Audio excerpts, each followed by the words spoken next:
Black Righteousness Chapter 9 Part 2, Cultural Conflict. Mletsi and Yael appeared before Wanyenyekevu, saying, "Many will come and say that they are your brother or sister, but their hearts will be far from it. They shall deceive many with these lies. Taking, but never giving. Using you for profit but not caring for you at all. There will be many ways they shall try to deceive Sabaoth's children. This will be one of the many ways, remember this. Stay here for the night." A campfire instantly appeared with a hammock and food already prepared as Mletsi continued speaking. "For you shall have rest in peace until you reach your last and final stop in Tallulah. Take your time and absorb the words and events that have happened today. Just be in Tallulah tomorrow before the sun sets." Wanyenyekevu held up his hand because they were still shackled. As he held his hand up, they disappeared, but the bruises were still there. Wanyenyekevu just stood in a daze while thinking about everything that had happened to him since he left home. Everything felt real. The words of the tall man bothered him so that he recalled the history and the betrayal during slavery and segregation, the injustices incurred during the civil rights movement, and even the Trump era. As he ate and began to write all the emotions he had bottled up inside, just poured out of him, he wrote, "Black or white? Our blood is red. Yet, we feel that we are greater than each other. We all die, though some of us think we're immortal. It's all because of the skin we're in that makes us sin. Black or white? It doesn't matter. We all must live, we all will die. Anything other than that is just a lie. True, I love my own, but even this took time. Ashamed of my own as a youth, I was taught that, I bought that, believed that. But then I found the hard proof that I was of royalty. But back then, I just wanted to run and hide. Because I was told another lie. They said I was a savage, a nigger, that I was a nobody. Then I found out I was somebody. Not because of my skin, but because of the sun. Black or white?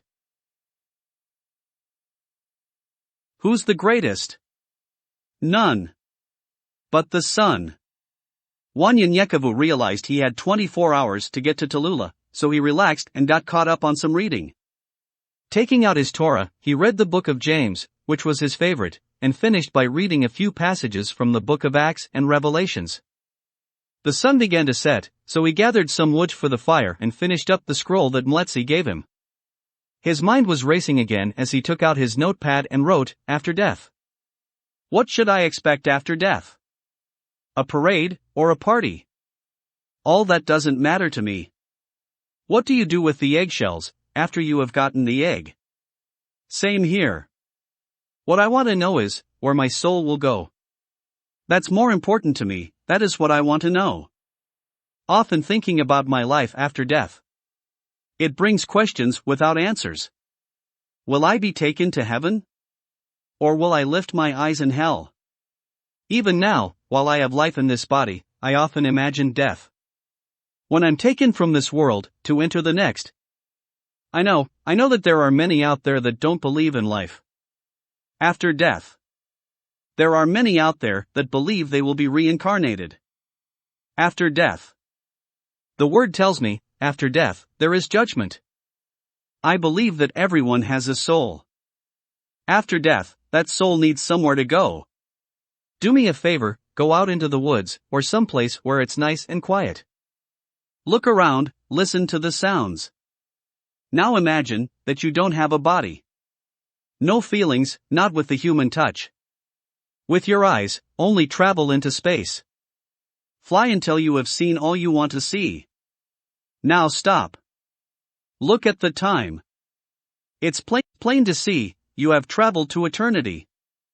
A place without time. Now imagine, what will it be like after death? Wanyenyekevu wrote, "Mr. Holy Ghost. What is this in my hands? That got me shaking like a leaf. What is this in my feet? That got me dancing like a crazy man? Feeling like David, I can't control the way I act. It feels like fire shut up in my bones. What is this speech that falls out of my mouth? My native language? Oh Lord, what is wrong? I'm speaking in tongues. Never thought I would feel this way. Never thought I would act this way, until this wonderful day. They said I was a beast. They said I didn't have a soul. God has touched me, has made me whole. Who made everyone a liar?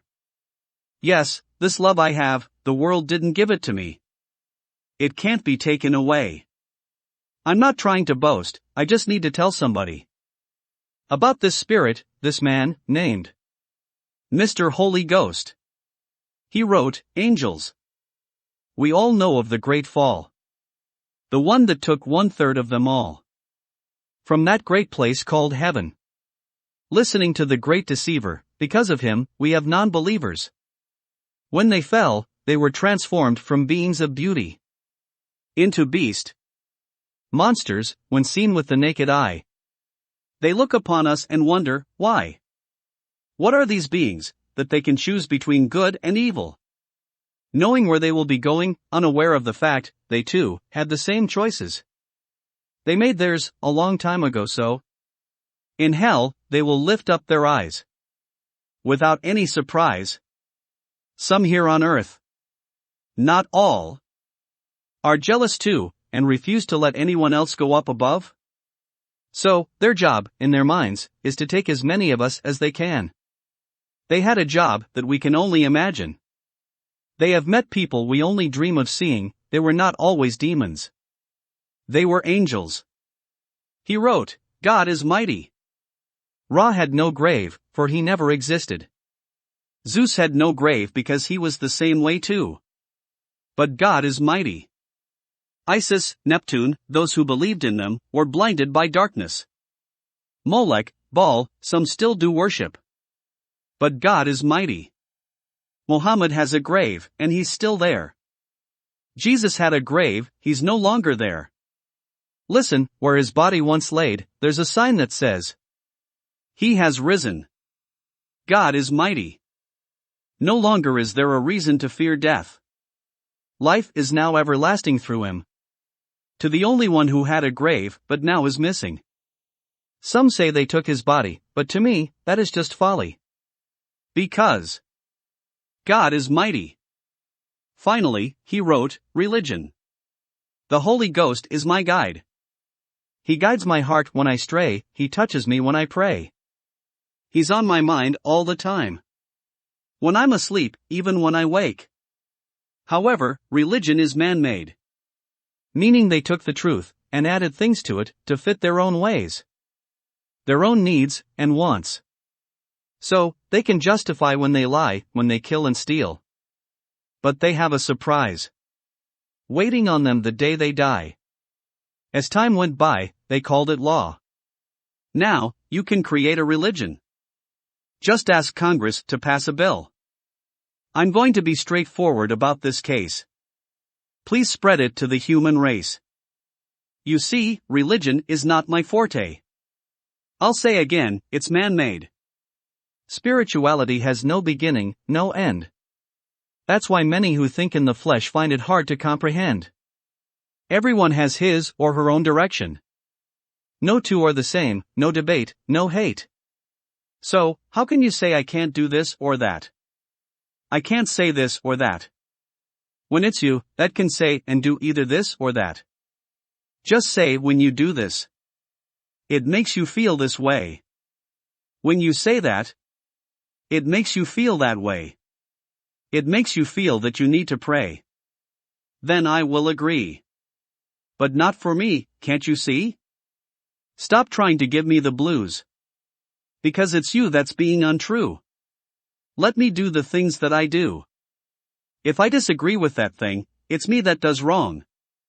If I felt my conscience say, no, this is wrong. So, then I did sin, against myself, against God. We choose our own destiny. Individually, that's why the people in the Word were special. They knew for themselves, didn't pay attention to anyone else. Can't you see that's the key? To spirituality, not religion.